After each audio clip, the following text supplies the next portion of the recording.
Uy, kaibigan, bakit ka andito? Alam ko na. Gusto mo rin bang malaman kung paano at kung ano ang mga iba't ibang tutorial online? Kung ganoon ay nandito ka sa tamang channel, mga kaibigan. So in this channel is nagtuturo ako ng mga iba't ibang mga tutorial online.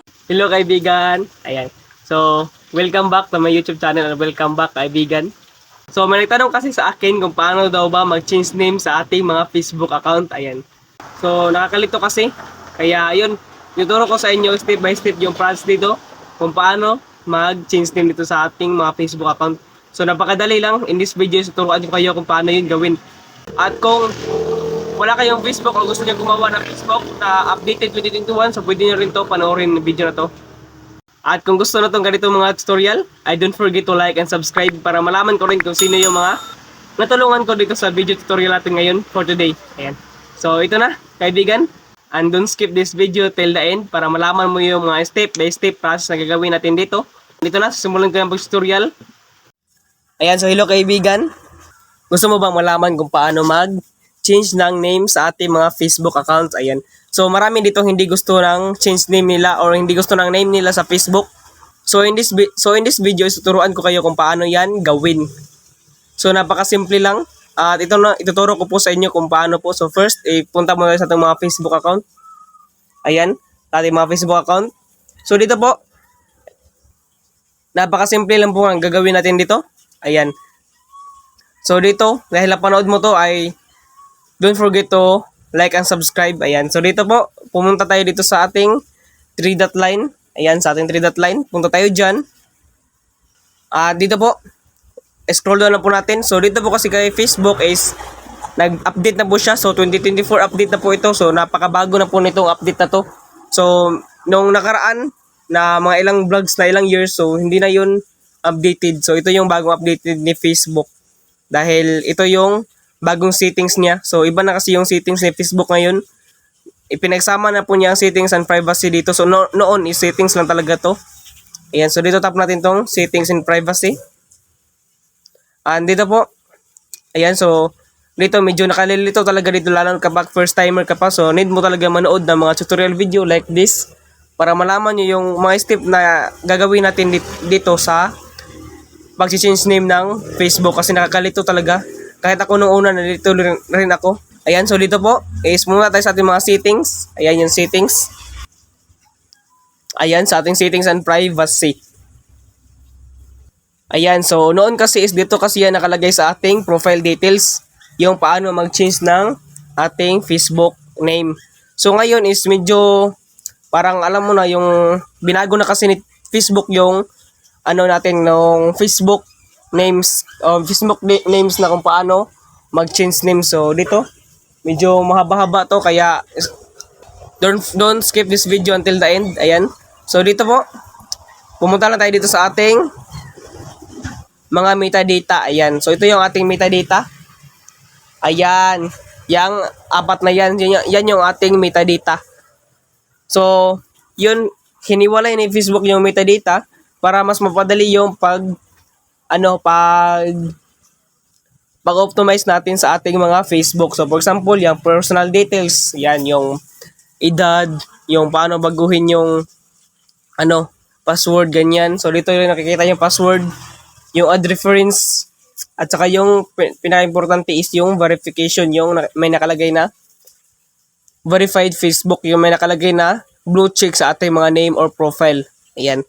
So dito tayo pumunta sa ating personal details. Ayan, so ito yung personal details. Diyan tayo pumunta. Tap lang po natin yan. So dito, medyo nakakalito rin dito kasi meron din dito nakalagay na profile details. So dito sila medyo nalilito. Kahit ako nalilito rin ako dito dahil alam kong andito kasi yun noon kaya ngayon hindi na. Ayan. So dito yung personal details is yan yung mga birthdays at contact numbers and identity ng Facebook. So hiniwalay na dyan ni Facebook yung change name or yung names natin. Ayan, so sa nakakatanda pa noon kung paano mag-change ng Facebook name. So dito kasi yun sa bandang taas nakalagay. Dito kasi yun. Kasunod ng contact number. So ngayon is wala na. So dito naman tayo sa kung paano mag-change talaga. So dito tayo sa ating profile. So dito na po siya nakalagay. Ayan, so dito na po siya nakalagay kasi Ayan, so tap na lang po natin yan. Yung ating names. Ayan. So dito po. So dito rin po nakalagay yung ating mga names ng ating channel or yung sabi kong page. Kung meron kayong page, so dito na lang po ilagay. So mag-add account po yan dito kapag meron kayong page. At dito rin kayo pwede makapag-change name ng inyong page name. Ayan, so mag-change name na po tayo. So tap lang po natin tong Jake James. Ayan, yung Facebook. Tap lang po natin yan dito sa may arrow. Ayan. Ayan, so dito mayroon kayong apat na pagpipilian. Ayan, yung name, username,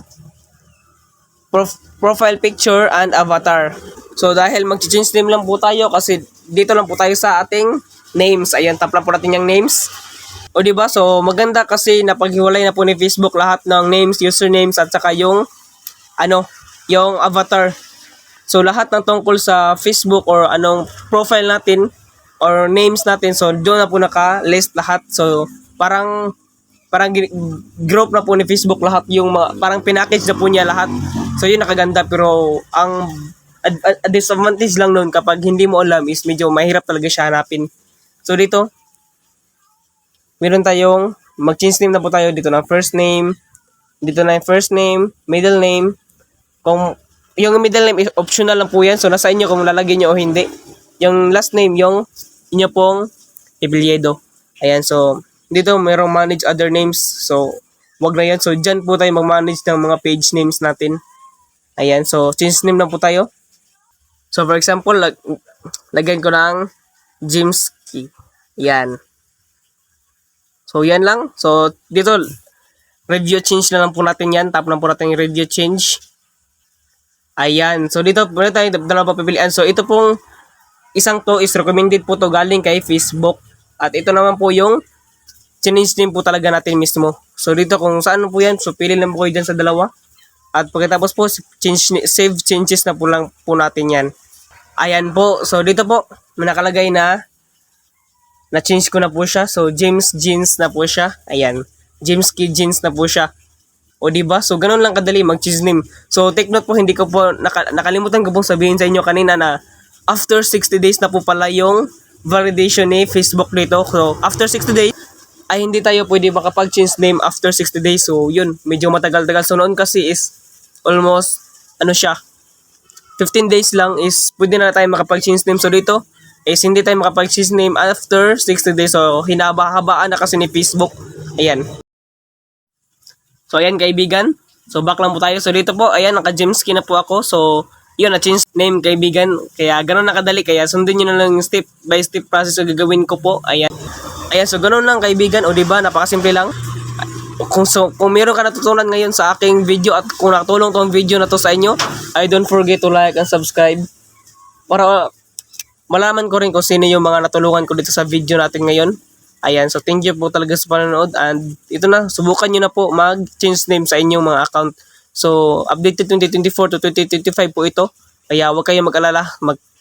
Magkatulad po tayo ng Facebook. Kaya, ayan. So, thank you po sa panonood and God bless. So, this is the end of our video. Ayan. Kung andito ka pa rin hanggang ngayon mga kaibigan, ay alam ko nagustuhan mo itong video. Kaya, I hope nakatulong to sa inyo mga kaibigan. Ayan, sa little video natin yung tutorial at ngayon. Ay kung nagustuhan nyo ito mga kaibigan at nakatulong to sa inyo, ay tulungan nyo rin ako mga kaibigan. Kaya please subscribe and like my YouTube channel. Ayan. So para lahat tayo ay lumago. Ayan. So thank you. Enjoy and God bless.